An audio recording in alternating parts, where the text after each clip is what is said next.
Welcome to MHS Studio Magazine. Coming up on today's show, MHS Behind the Curtain. We have an in-depth interview with Mrs. Rademacher talking about improvements to the Ark. In our MHS tip of the day, safety tips for a fun Halloween.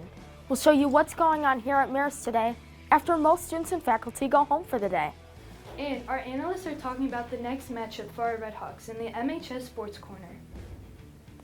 Hello, and welcome to our special Halloween edition of MHS Studio Magazine. I'm Mike Wazowski, aka Molly Haynes. And I'm Leo Hughes. Don't know what I am. This show is created by broadcasting students and members of the Broadcasting Club here at Marist High School. Our goal is to give viewers some useful and interesting information, all relative to the Marist High School community. Now, let's begin with our first spooky segment.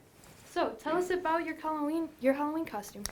I think this is more of an improv costume. How about you, Molly? I'm Mike Wazowski from Monsters, Inc. We asked others what's the perfect Halloween costume.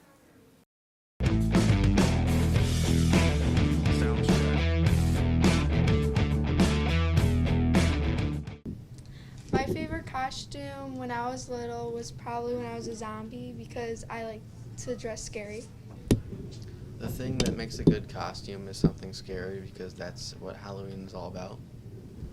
My best costume I ever wore was when I was Thor because I got all the accessories like the hammer and the whole outfit. I would definitely keep it comfy. When I was 2 years old, I was an elephant and I fell asleep in it. My favorite costume was when I was 12 years old. I was Vince Carter, and I got a free jersey out of it, so that was pretty sweet. I think what makes a good costume is probably creativity. The more creative you are, I think the better it turns out. My favorite costume was probably when I was a referee in 5th grade, but that's the last time I ever wore a costume, so limited options. Our next segment is called MHS Behind the Curtain, where we dig deeper and get to know members of the Marist community. Today, we talked to librarian Mrs. Rademacher. We're asking her about many recent improvements to the Ark.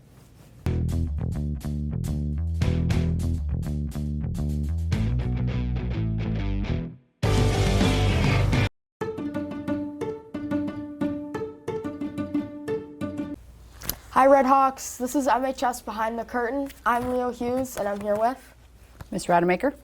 Ms. Rademacher is our school librarian here at Marist, and she's here to talk about our new and improved Ark. Ms. Rademacher, how long have you been here at Marist? This is my 15th year. Really? Yeah, a long time. Have you always worked in the Ark? At Marist, yes. Yeah. Okay. Always been the librarian. What does the new Ark feature that the other one didn't? A number of things. So we have probably most visually obvious. We have tall shelves for the books so that they're high school height instead of kindergarten height. Mm-hmm. So no more squatting on the floor to look at books, which is awesome. We also have very movable furniture, which if you remember the older furniture, it was very heavy, it was hard to move around, some of it was literally bolted into the ground. So now as the needs change, if we have certain meetings, like there's an event there tonight, they're going to be moving the space around quite a bit, and it's very flexible, which we didn't have before. What normally happens in the Ark day to day? A lot of study halls, a lot of tutoring, a lot of homework, people getting resources, getting help. There's a lot of teachers that do meetings in there, sort of one-on-one. Throughout the year, I do a lot of one-on-one research meetings with different kids depending on their projects. A lot of kids, like I said, getting the books, getting the resources, a lot of printing. I'm sure you've seen the lines. Yeah. There's always before school, during lunch, after school lines for the printers. It's pretty busy. And then now that we have the College and Career Center in the back, which we've never had before, so that's new, there's a lot more seniors using the space to complete college essays, meet with even like recruiters that are coming in. So there's a lot of new sort of one-on-one things and small meetings happening. What was that space previously used for before the renovation? In the back? Yeah. It was part of the library. Okay. So it was sort of just an extension. There were materials back there were books back there. Some years there was a tutoring space, primarily. Some years it was actually a classroom as well. The last several years it's been senior service or peer leadership space. A lot of meetings, board meetings, a lot of staff meetings, administrative meetings happened back there. Some of which will still continue, but it's primarily now the College and Career Center. Has it been cool seeing everything evolve? It's been really fast, so honestly it was more of a blur. I just found out we were even doing this last April. And they were gathering the funding through a lot of grants, through a lot of title funds, through different sponsorships. And it all came together very quickly. And then the maintenance department, myself, and a handful of other, like Mr. Patrick Ryan, had to tackle a lot of things over the summer with a lot of moving parts. So electricians and painters and all kinds of stuff was happening over the summer. And it was quite messy and crazy to look at. And then we thought the new furniture was not coming till October or November. And then surprise, mid-September. So it was another flurry of last minute to put it back together for you guys as quick as we could. Yeah, we appreciate it. Do you believe the ARC benefits students more now than it previously did? I don't know I think it's too soon to tell that. I will say that even the very first day that all the furniture was in, all the books were put away, and in the new space as it looks right now, I mean, we still have a few electrical things, a few carpet things to finish, but it's mostly done. But that very first day when we could welcome you guys back into the space, immediately 4 different students whom I didn't know from like a class or a book club or anything, independent of each other, immediately went to the tall shelves, started browsing, and started picking out books. And they were like, I didn't even know this stuff was here. I'm like, it's the same stuff. It was here all last year. It was here for years. But they could see it now, and they immediately started using it in a different way, which was great. And I have more kids in this space before and after school than we've ever had before. So there's a little bit of a hint that it will be used differently or used more. Or it might just be because it's shiny and new. I don't know. We'll have to see as the months come and the weeks come. And that kind of segues into my next question. Are there more aspects of the ARC, like more accessible to students? Well, like just having the materials more Yeah. at eye level and having things more ready. We also have a brand new games collection that we've never had before, which because of the book sale that's happening right now, they're kind of tucked around the corner. And they'll be much more featured next week once the book sale is done. So that has also changed how the space is used a little bit of different access. I don't know. I think everything else for the most part right now is still functioning the same, but we'll just have to see. And who else works in the ARC besides you? Well, all of the senior college counselors, there's 4 of them, and they're in the back. And then Brother John is right next to my office. And then Miss Gaffney is also still in her office across from me. And then new this year, Mr. Pettinger is in there, and he is in charge of a number of things, including his main role. One of his main roles during the school day is to do with attendance and making sure if you're, if we see a pattern of you missing class, that he kind of figures out what's going on and helps you get back on track. Okay, well, thank you so much for being here. No problem. Happy to be here. I'm Leo Hughes, and this is Miss Rademacher. Fly High RedHawks.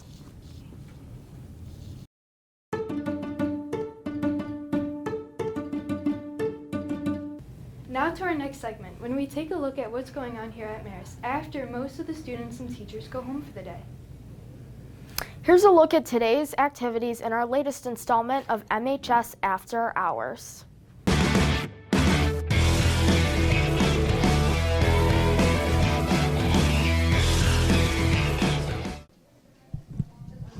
This is our after hours segment, and we're over here by the ARC, and oh my gosh, that's scary, because we're over here by our killer thriller books, and we have a lot of creepy books set up for Halloween. So if you're interested in this stuff, then I would suggest checking out one of these books, especially for Halloween coming up. So what are you all painting here? We're painting that landscape right there. That is Haynes. It's a fall landscape, so for fall. Is it based off anything, or is it just like your own imagination? No, we kind of found it on Google. We found it on Google, and we're kind of trying to follow it in some way. All right, I'm Jayden Wood, and this is After Hours.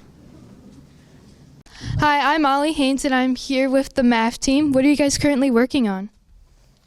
So we're the sophomore math team, and we do geometry. And we participate in a couple different competitions, so Charlie will talk about those. That's cool. Charlie, what are competitions like?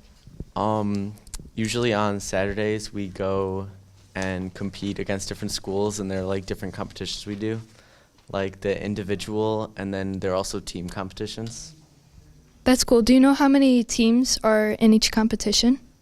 So there's an 8-person team when we have 4 sophomores and 4 freshmen that compete together. And then there's a 2-person team calculator that 2 sophomores go to. And then two-person calculator where sophomores also go. That's cool. Well, good luck, guys, with the rest of your season. And I'm Molly Haynes with After Hours. Thank you. Thank you.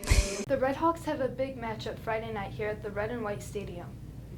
Our sports analysts are talking about that and more in the MHS Sports Corner.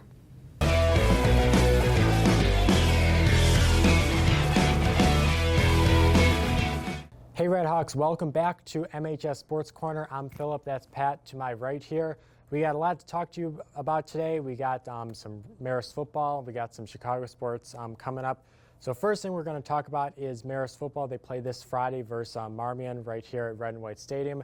Right now they're 5-1. They're looking really good, much improved from last year, obviously. So where do you, Pat, where do you think they kind of stand going into this game? Where do you think they're going to maybe head to with the playoffs coming up and the season kind of winding down at this point? Yeah, for sure. Marmion's 4-3. For 2A, they're a pretty solid team. I think it's definitely a trap game for Marist. I got to talk to Coach Fitz yesterday. He was telling me they really got to stay locked in this week and not kind of look ahead.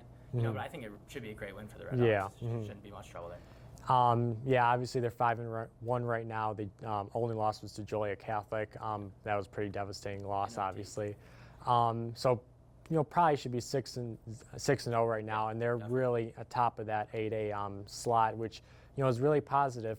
Coach Fitzgerald coming in this year and really improving this program is a really positive sign for years to come.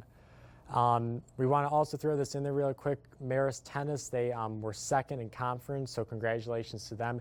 We're going to kind of shift focus now to Chicago sports.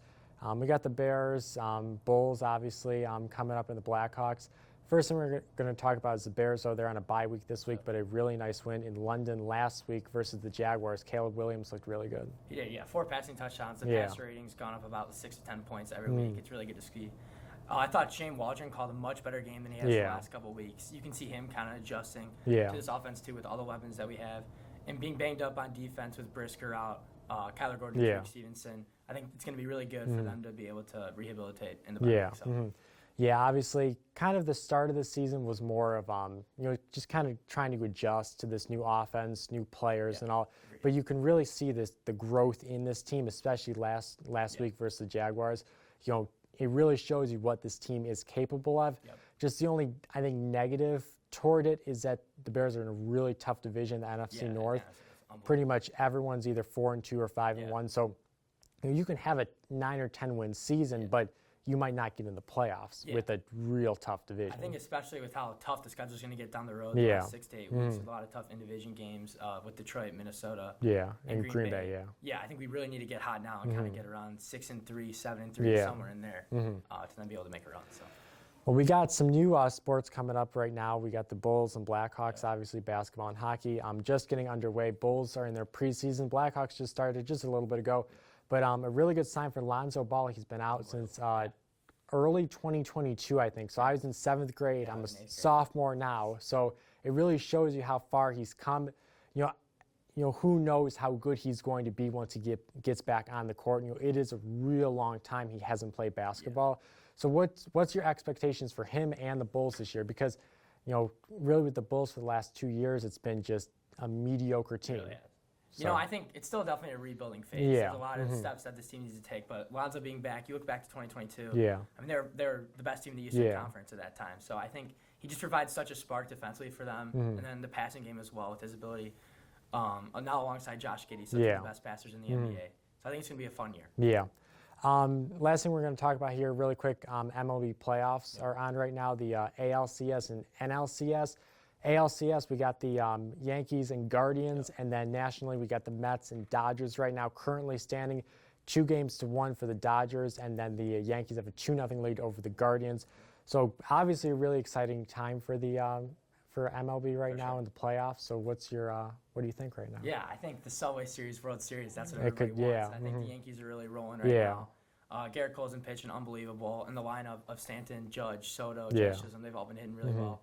Then you look at the NL side, I think that's going to be a really tight series. That Dodgers pitching rotation has been doing really good to start the series. But the Mets lineup, I mean, they're fighting hard. They fought out postseason. I mean, this is a team that was 8 games under 500 in like mid-June. So for them to even get here is really unbelievable. And I really would like to see them get to the World Series. Really devastating because they had an 0-5 start to the season. So really great run in the playoffs, getting into the playoffs in Atlanta, that final game of the season. Real magical run for the Mets, but maybe this is the year for the Dodgers and Yankees, because it always seems like those teams, they get bounced in either the divisional series or championship series. So, maybe it is time for one of those teams to rise up and finally, win the World Series. Who knows? But it should be a very exciting next 2-3 weeks of baseball. Great MLB postseason Oh yeah. entertainment-wise, so yeah. Yeah. Well, that's going to do it for Marist MHS Sports Corner. I'm Phillip. That's Pat. Fly high, RedHawks. Now it's time to spotlight some of the exceptional work done by students in our broadcasting and video production classes. They recently finished the MOS videos, asking interesting questions and compiling a variety of answers from around the school. Today, we take a look at the videos voted best in their class.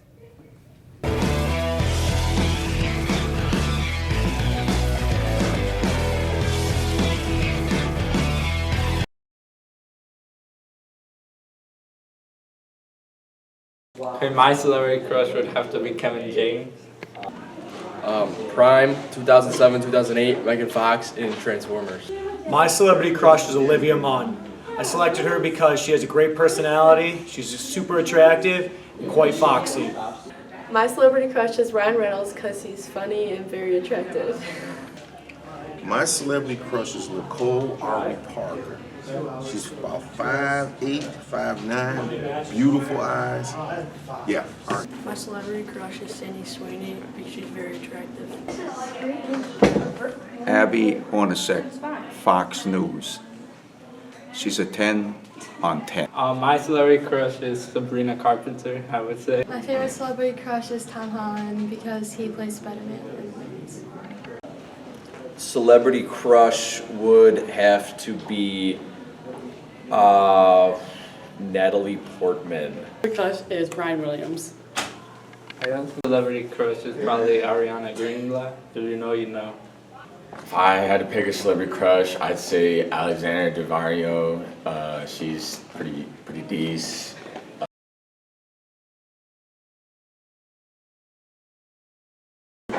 My least favorite food is fish because, first of all, fish is nasty and fish tastes the way it smells. Who wants to eat something if it tastes like the way it smells? Fish is nasty. I would not recommend it. Pickles, and it's because they taste disgusting. I would say the worst food that I've ever tasted in my lifetime, and I've been on this planet a lot longer than the people that are doing this interview, Brussels sprouts. Brutal. Go.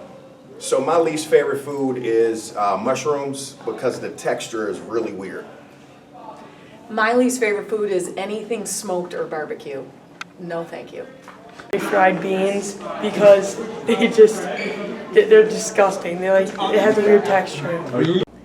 I hate liver. When I was little, my mom used to put it on the plate, tell me it was chicken. I would take a bite. The texture was nasty. I hate liver. Cilantro. I know. Most people love cilantro. I'm a Mexican food fan. It just doesn't taste good. My least favorite food is broccoli because it tastes weird in my mouth. Okay, my least favorite food is refried beans because they're really bland and there's no flavor. My least favorite food is peas just because I don't like the taste.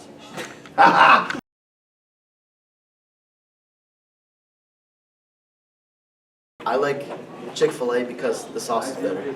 I like Raising Cane's better, the sauce is better, the chicken tenders are better, and the fries are better. I say Cane's because their cane sauce is way better. Love Cane's because it's got the light breading on it as opposed to that thick, crusty stuff that's bad for your cholesterol. I like Chick-fil-A. Service, top notch. I pick Cane's because I just like their sauce. Because it just tastes better than Chick-fil-A. Chick-fil-A, but the Texas toasted canes though, so if I could combine them. Chick-fil-A, variety. I feel like Cane's is like a one-trick pony, and the sauce isn't even all that good. I like Cane's because their chicken tenders are meatier. Because I hate cane sauce. I know sacrilege, right?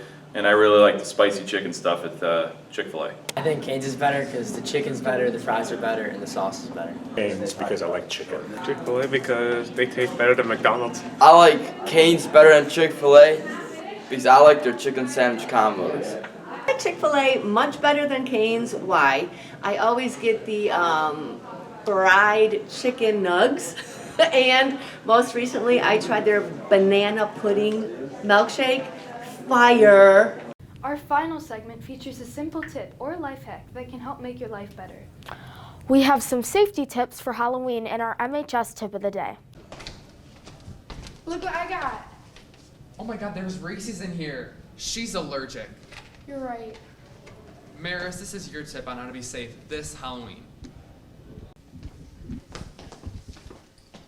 Kids, make sure you're aware of your surroundings because you'll never see what's coming. Oh my god, have you seen my kid? I'm sorry, I'm right here. Children, make sure to tell your parents where you are. It's dangerous out there. Should have picked a more recognizable costume. Kids, you do the same. And that's your MHS tip of the day. Happy Halloween! That's going to do it for this episode of MHS Junior Magazine. Thanks so much for watching. I'm Mike Wazowski. And I'm Leo Hughes. Be sure to tune in for our next show right here on our YouTube channel, MHS Studio Chicago. Honestly, I don't even know what I'm filming right now. MHS Studio Magazine or Monsters, Inc. Fly high, RedHawks.